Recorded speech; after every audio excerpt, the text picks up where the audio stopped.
Okay, so just continuing our look at the metric topology, and we were kind of relating it to earlier concepts, and I believe we got up to the product topology, and the result there is the countable product of metrizable spaces are metrizable, and so that means we've got to decide, well, what metric do we use then for our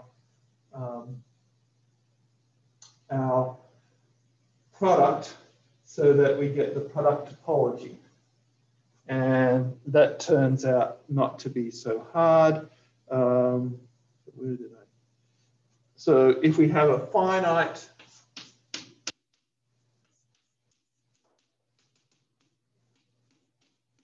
product of topological spaces, then we just we kind of use the max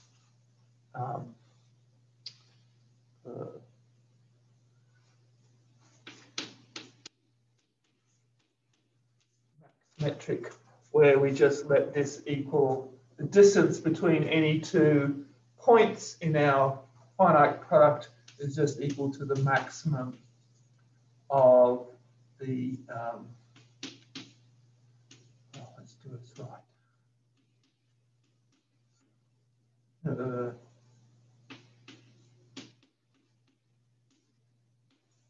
That makes sense. So what's the distance between 2 points in this product space? We just look at the maximum distance between any two in the individual spaces. And then for a countable product,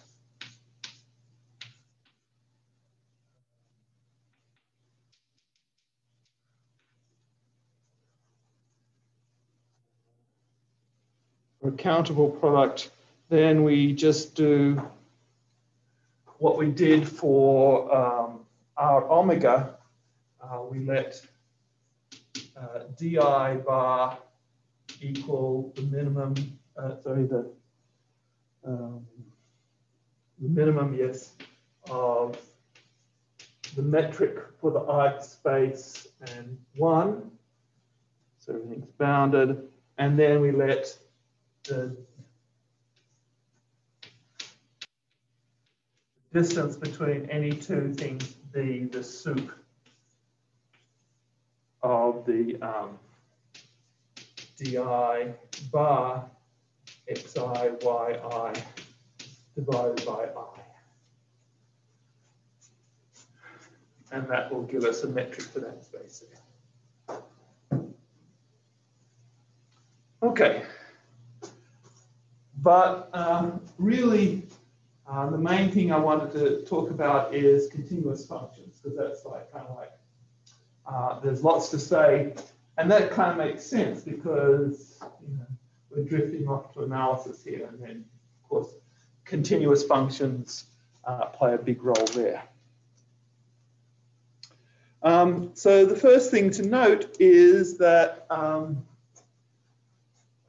the metric space definition of continuity is the same as the topological definition of continuity. So, so that's the epsilon delta arrangement, right? So we've got a function between two metric spaces, and so that means they've got their own metrics. Then continuity, if and only if every point given an epsilon, there exists a delta such that the distance in x is less than delta implies the distance in y is less than epsilon. And the proof of that is kind of the same as how we seen before, right? So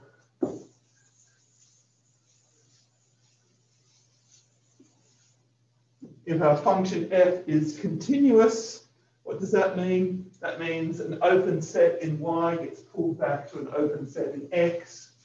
Well, if we've got an open set in y, so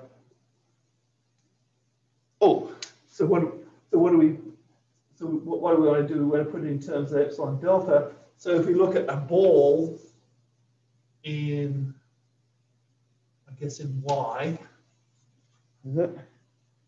A ball in Y, fx, centered at fx of radius epsilon. So this is, of course, is open in Y. So if we pull it back, it's going to be open in X since the thing is continuous. And so since this is open, that means, and since X is an element of that, that means there exists some ball in X, standing on X, which has radius delta.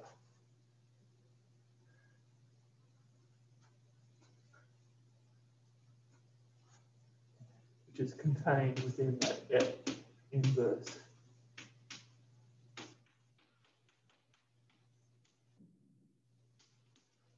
And that's exactly the epsilon delta. So F being continuous. And then conversely, if the epsilon delta condition is satisfied, if we've got some open set V open in Y, then if we let X be an element of the pullback of V, so since Fx is in V, by the epsilon delta business, we have a ball centered at Fx of radius epsilon contained within V.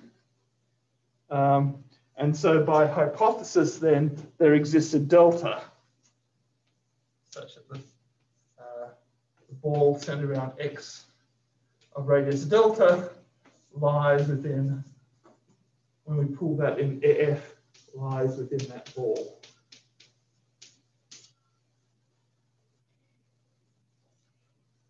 But that ball then is in this pullback, and so this is what we need to show, that that the pre-image of V is open. So therefore F is continuous. Okay. Well,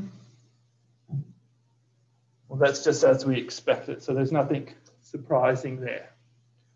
A lot more interesting would be, let's look at convergent sequences.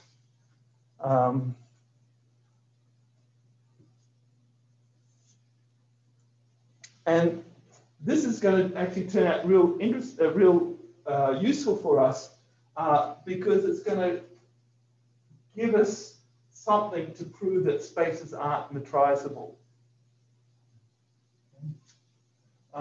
So if you've got a topological space and you've got a subspace of your topological space, and say we have a sequence of points in that subspace, and let's say it goes to X, and X is in the closure of A. The converse holds if X is metrizable. So a way to show that spaces aren't metrizable is to show that a point is in the closure of some subspace, but there's no sequence that goes towards that X.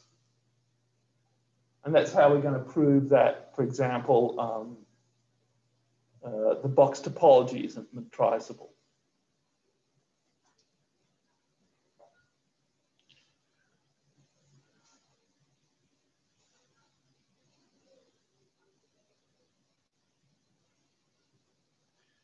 Okay, so let's prove this lemma. It's a very useful lemma. So what are we going to? I want to show, so basically we've got xn going to x and x being in the closure.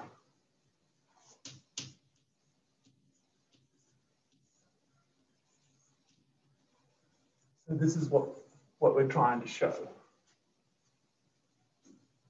So let's prove this direction first.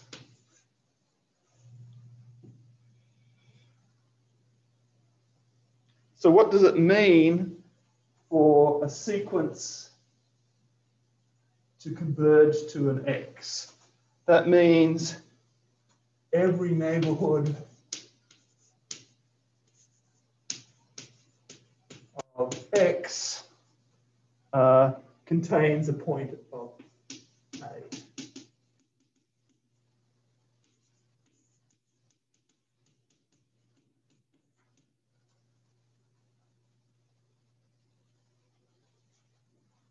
But that's exactly what it means then by theorem 17.5.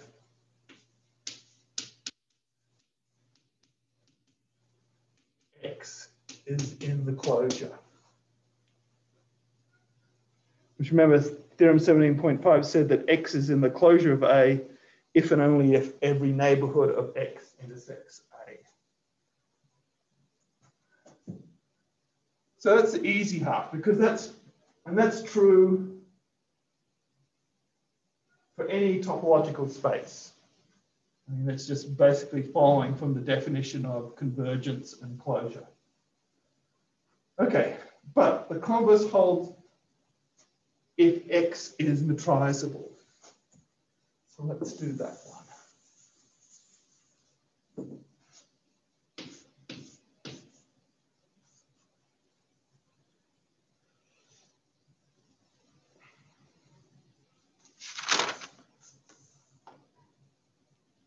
Okay, so let's assume that X is in the closure of A, and we're also assuming that X is metrizable, so let's say X has, capital X has metric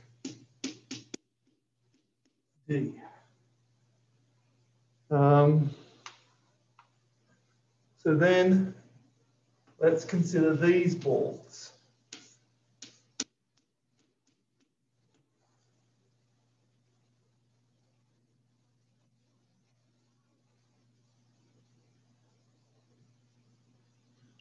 Okay, and so this gives us an open set for each n.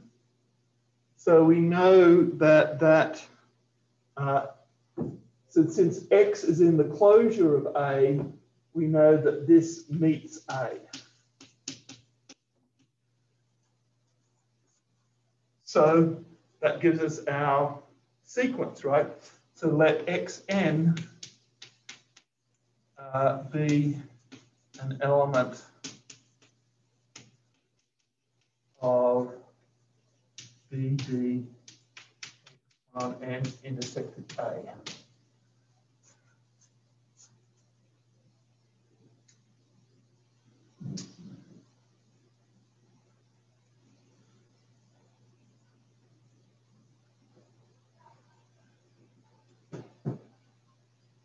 Right, so that exists because it's in the closure. So that means we have a sequence Xn.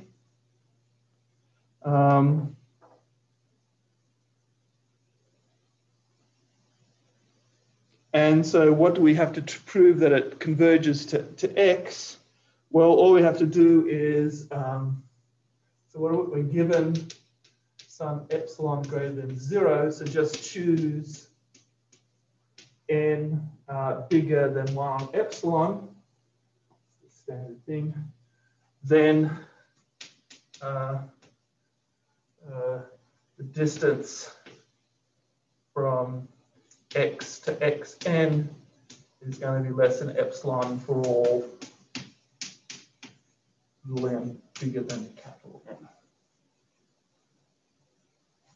And so this is enough to show that Xn converges to X.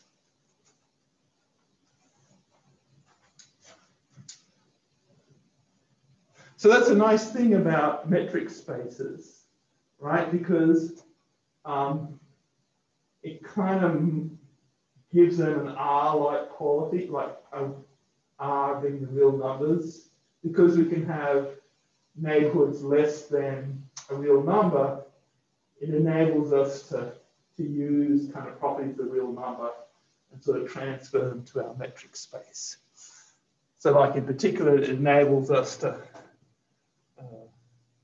do this kind of thing. We can talk about things being 1 on n away, just like we can in the real numbers.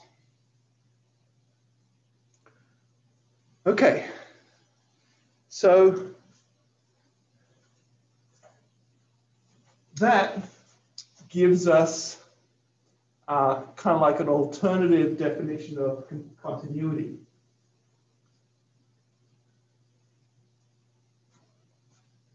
So if we've got a function between two topological spaces, and you have a continuous function, then if you have a convergent sequence xn going to x in x here, then the sequence f of xn goes to f of x in y.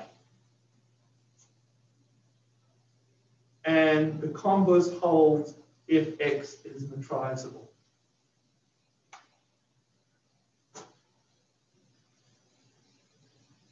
So in a metrizable space, in a metric space, a function is continuous. So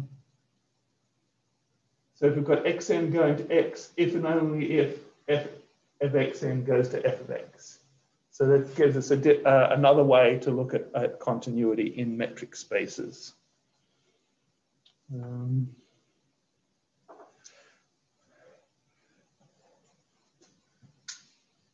Notice also that we only need x to be a metric space. We don't need anything about y. Okay.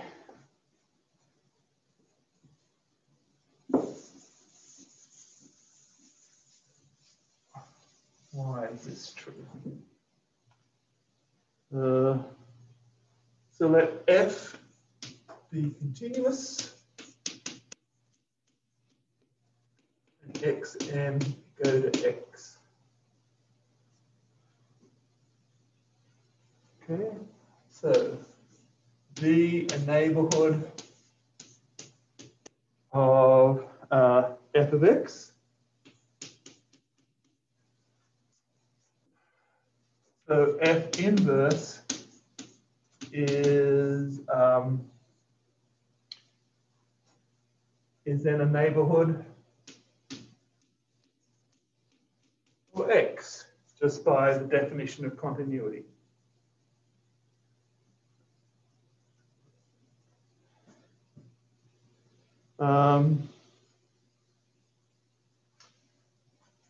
Hence, since xn goes to x, hence there exists an n such that f inverse of xn, oh no, sorry. Sorry. Such that xn is in f inverse of v for all n greater or equal to big N. So since this is a neighborhood of x, and xn goes to x, there's going to be an index such that all the tail of this sequence is going to lie in our neighborhood.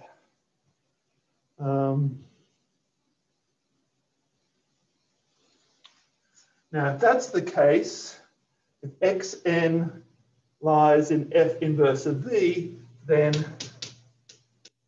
f of xn lies in v for all n bigger or equal to n. But that's exactly the requirement for f of xn.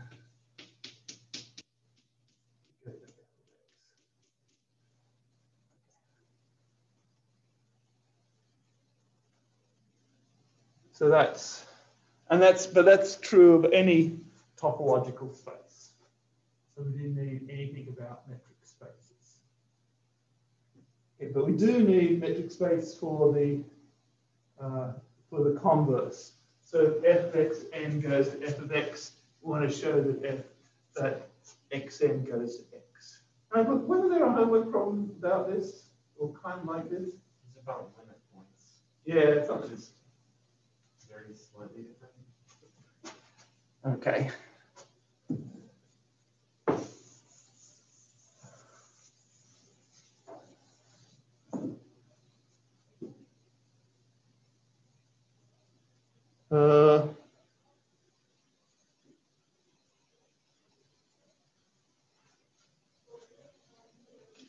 Okay.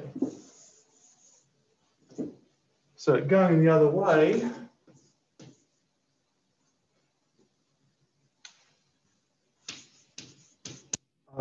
let A be subset of X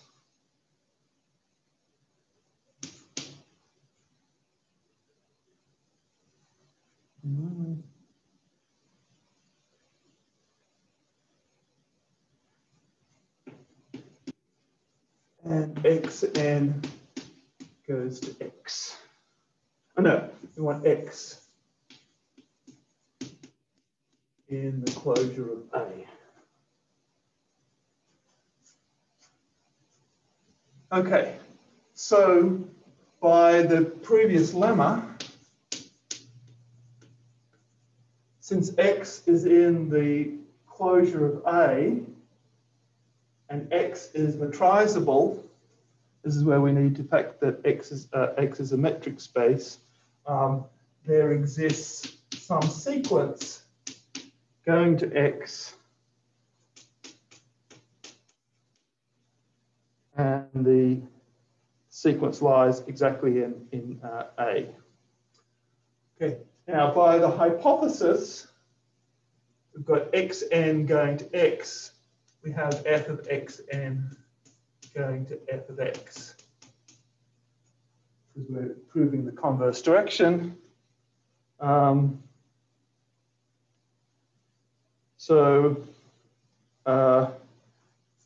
Since so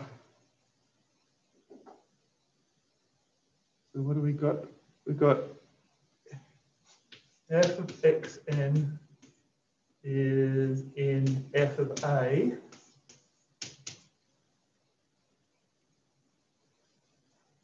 So by lemma,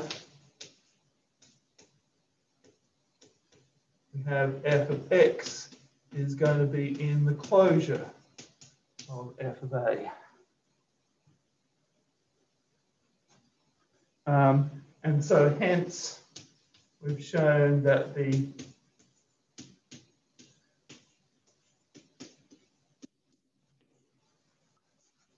image of the closure of A is in the closure of the image of A.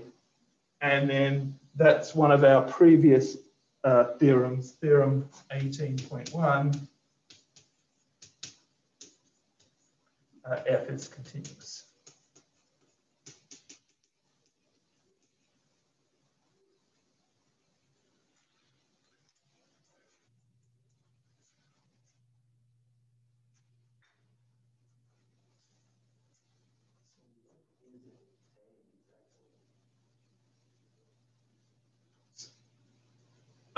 So A is just any. We're using one of those equivalent criteria. Yes. So 18.1 says that says F is continuous if and only this is true for all subspaces. So A is any. So remember, what we're trying to prove is just that F is continuous. So we're just starting off with some subspace of X, and we're showing that. Using that F is continuous. So if for any arbitrary subspace this is true, then F is continuous. So I just start off with an arbitrary subspace. When we have f of x of n is known as f of a, should that be f of the closure of a? sorry, where's this? Which line? What, the fourth? This one here? Should that be f of the closure thing? No, because xn is in A. Oh. So we're just choosing some sequence in A. So f of xn lies in f of A. Right, so since xn lies in A, f of xn lies in f of A, and so since xn goes to x, then this has to lie in the closure of that.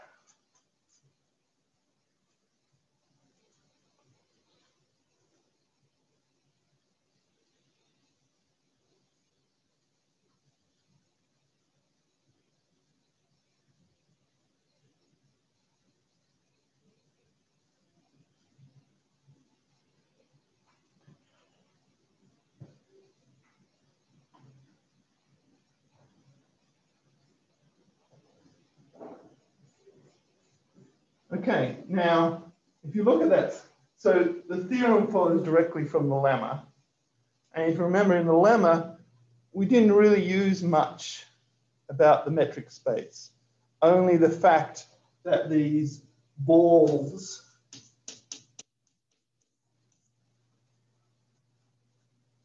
we use those, okay? And so, so sometimes we're interested in just that, and that's called the first countability axiom. Okay. So all we used was the fact that there was a countable collection of neighborhoods of X such that any neighborhood of X contains at least one of those sets. And so for the metric space, our UN was exactly that ball of radius 1 on n.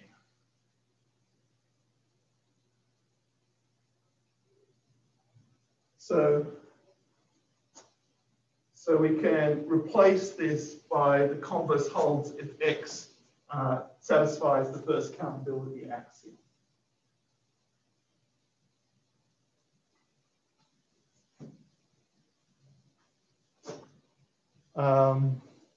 Yeah.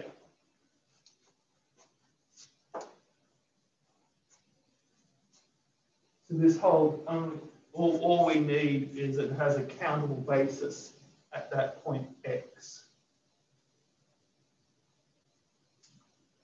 And so we've got T1 axiom, we've got Hausdorff, we've got first countability axiom, and we've got metric space. So they're all different flavors of topological spaces and you can prove theorems about. So it turns out a metric space always satisfies the first countability axiom, exactly because you've got these balls of radius 1 on n. And it took me a while to think of one where the converse is not true, but there's one that I came up before, R union infinity, because that was my example of an ordered set which wasn't a metric space.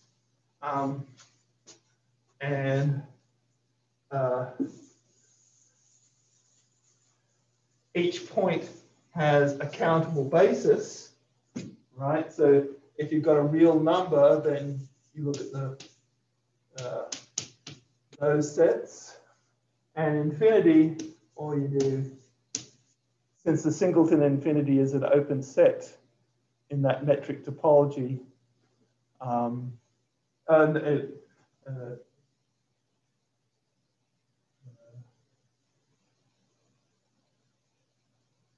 I trying to say?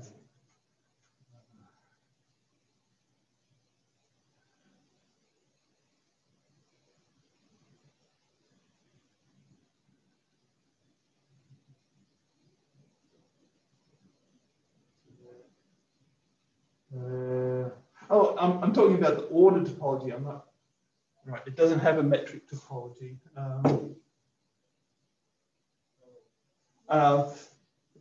So the hang on. Now I've got myself confused. Wait, the real union infinity is neither a metric space nor first countability axiom, right? I want it to be first countability axiom. Oh yes, right, because we can just let un equal n infinity. Oh, okay. Yeah. Yeah. Yes. So yes. So by this I mean the order topology. So this order topology isn't metric, but it is first countable. If a space is first countable, it's going to be house left, right?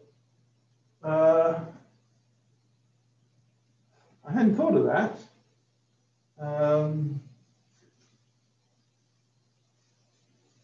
Is that going to be true?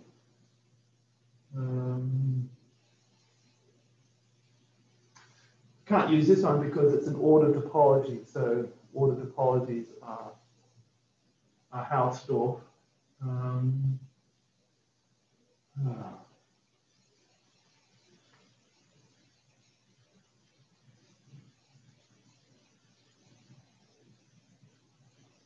don't know. I have to think about that one. It's not obvious to me how first countability and Hausdorff get together. You've got these two countable collections around x and y. Eventually, they have to stop intersecting, right? Because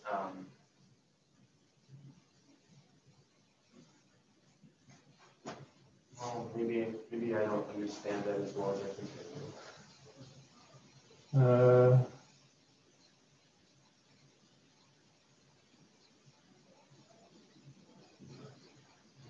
So if you have x and you have x plus epsilon, and well, let's say delta, and then you've got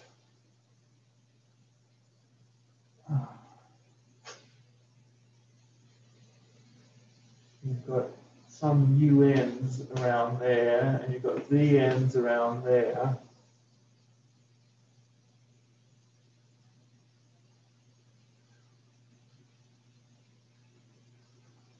What happens if we do R and then union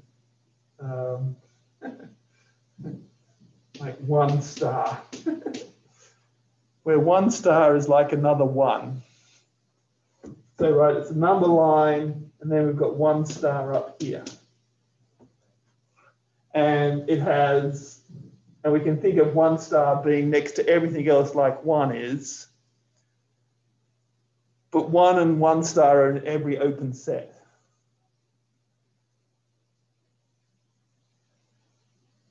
I don't think I understand this topology. Hmm? What is it? So it's kind of like a double point. Okay. So they're different. But they're in the same. They're in every open set together. So like, you know, Every open set containing 0, 2 contains 1 and also contains 1 star. I'm just thinking it out. So this is something which is not Hausdorff because 1 and 1 star aren't Hausdorff, aren't got separate neighborhoods. And it is first countable because I mean you can just use epsilon volume. Yeah. Right. Variables getting increasingly smaller. Yeah. Okay. So I think it doesn't have to be Hausdorff, just for perverted reasons. Okay.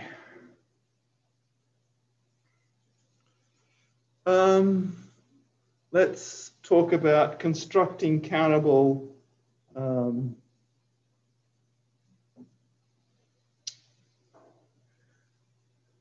okay, so lemma, which we won't really prove, right, because that's kind of analysis, but arithmetic is a continuous function from R cross R into R. And of course, with the quotient thing, you're not allowed to divide by 0. So it's going to be R cross R minus 0 into R for when you do division. And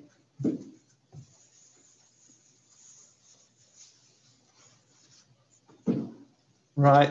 So for example, for addition, you know, given epsilon greater than 0, you let delta equal epsilon on 2, right? And so then if x is between, if anything between epsilon 2 of x and anything between epsilon 2 on y, then the sum is going to be within epsilon of x plus y. So for example, that's how you prove it. So all the others are kind of like similar. So let's just go ahead with that. But then theorem 21.5 then kind of follows straight away really from 21.4, right? So if you've got any topological space and you've got functions from that topological space to R, and you've got given continuous functions, then arithmetic on the continuous functions is going to be continuous as well, because it's just going to be composition of our given continuous functions with these continuous functions. So that sort of follows for free. So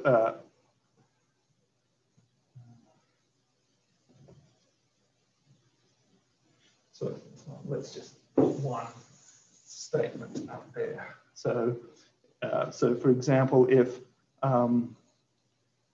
h of x equals f of x cross g of x,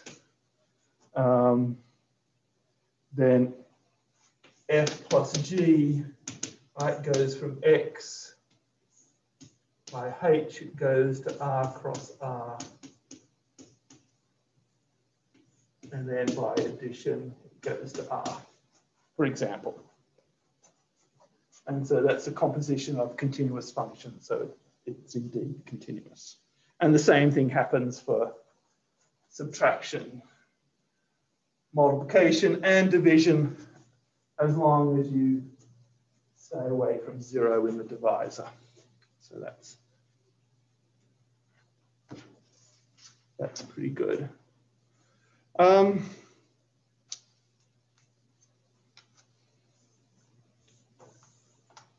Next, we have uniform convergence. So have you done advanced calc? So you know uniform convergence.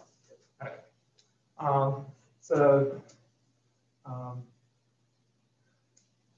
So you notice, for example, you know this perverse example, like when you look at this function. This is that's 1 n, something like that. If this is how you define f of n, you take the limit as n goes to infinity. In the limit, you get a discontinuous function. So you want to guard against something like that. So that's why we have uniform convergence. So we get a sequence of functions from a set x to y. So in this case, we only need y to be a metric space. And D is the metric for y. Then we say that Fn converges uniformly to some function f if given an epsilon greater than 0, there exists an integer n such that the distance between Fn of x and f of x is less than epsilon. For all n greater than n, and this is a point for all x in X. So the thing is, it has to be the same n for all x.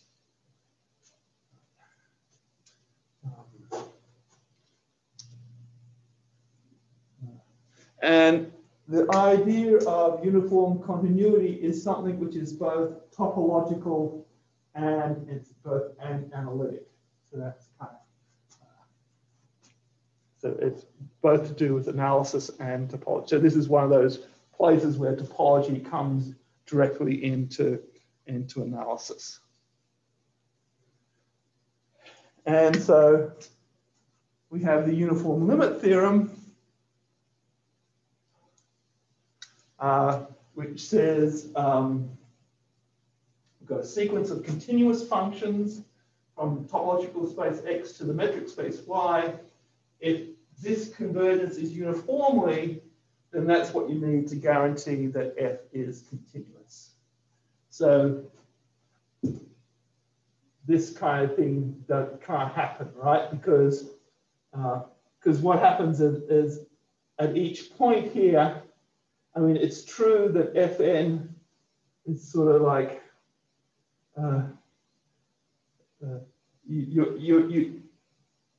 yeah, it doesn't work. Let's look at except at why it's true. I'm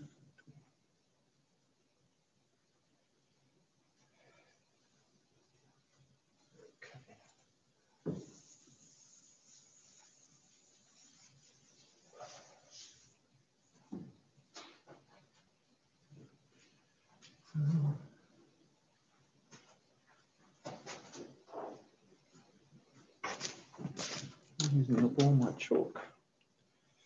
Okay, why is that true? So we want to show that F is continuous. Okay, so that means we have to start off with an open set in Y, and we have to show that its pre-image is open. Okay, so let X naught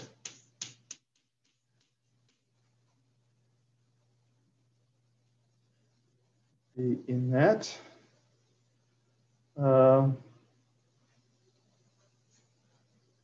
Okay, so what do we need to do? We need to find a U, a neighborhood of X such that U is contained within F inverse of V.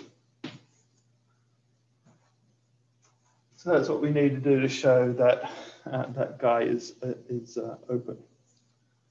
Okay, so X naught is our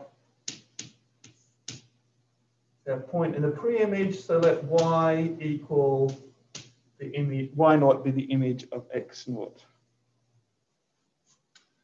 So we've got a metric space in Y, so let's use that. We can choose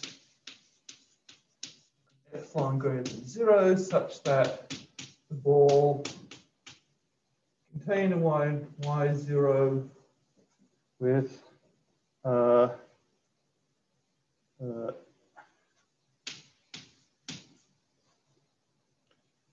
okay, so we can do that since V is opened in Y. Okay, now we've got to use uniform convergence. So we're going to choose an N such that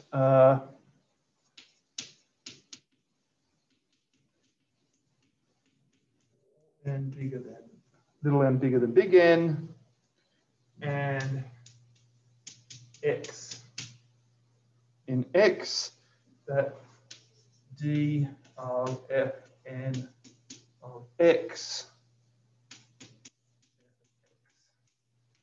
is less than epsilon on 3.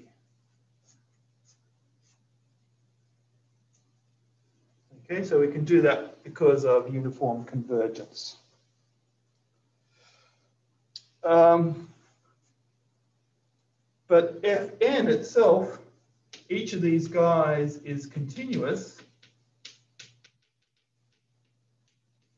So that means we can choose, we can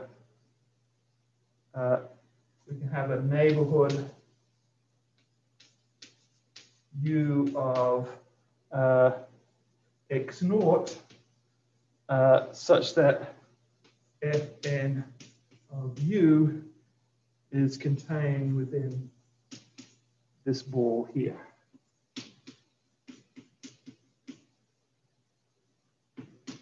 Epsilon 1, 3.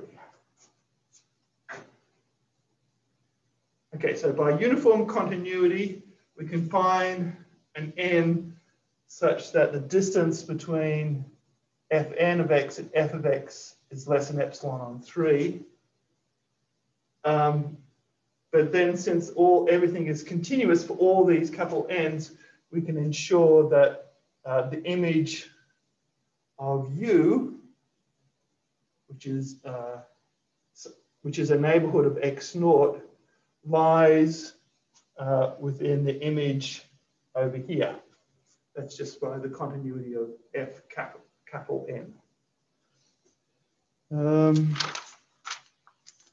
So what have we got?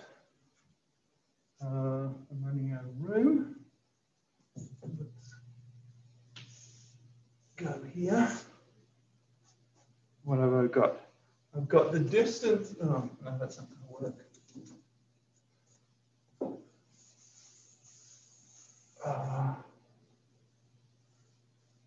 Let's just rub this out. So I've got the distance from Fx and Fn of x is less than epsilon on 3.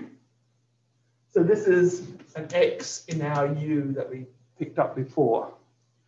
I've got that the distance between Fn of x and Fn of x naught is less than epsilon on 3. All right, so this is by our choice of n because of uniform convergence. This is by our choice of U since Fn is continuous. And then we've got the distance between Fn of x naught and F of x naught is less than epsilon on 3, again by uniform convergence. And so then if we look at the triangle inequality, we see that the distance then between Fx and Fx naught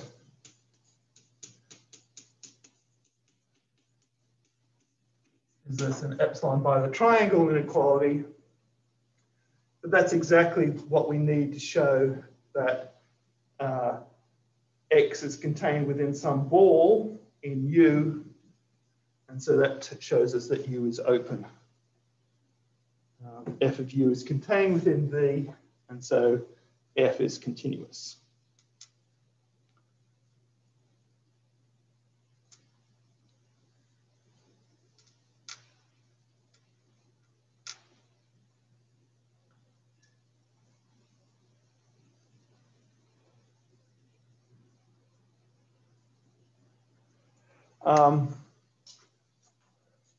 So you notice that we've used the word uniform twice. We've talked about uniform convergence, and we've got this metric here, the uniform metric. So it turns out a sequence of functions converges uniformly to F if and only if the sequence. So we can hang on, there should be an R somewhere. What have how have I screwed up?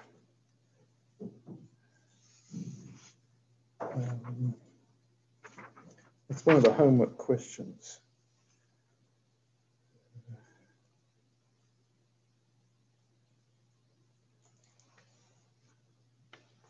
Okay, this should be an R. Right.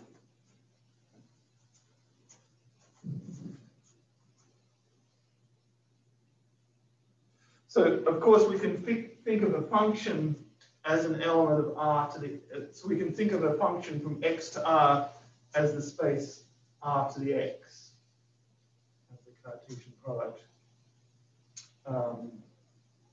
So uniform convergence as functions, if and only if you've got convergence in the uniform metric in this product space.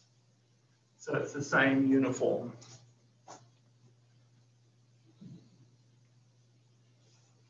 Okay. Oops.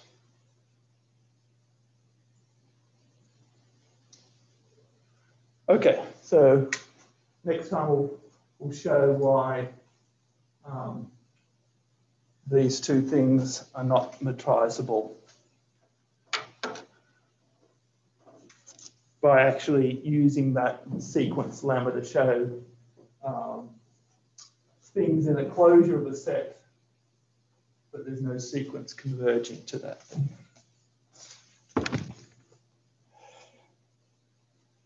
Whew.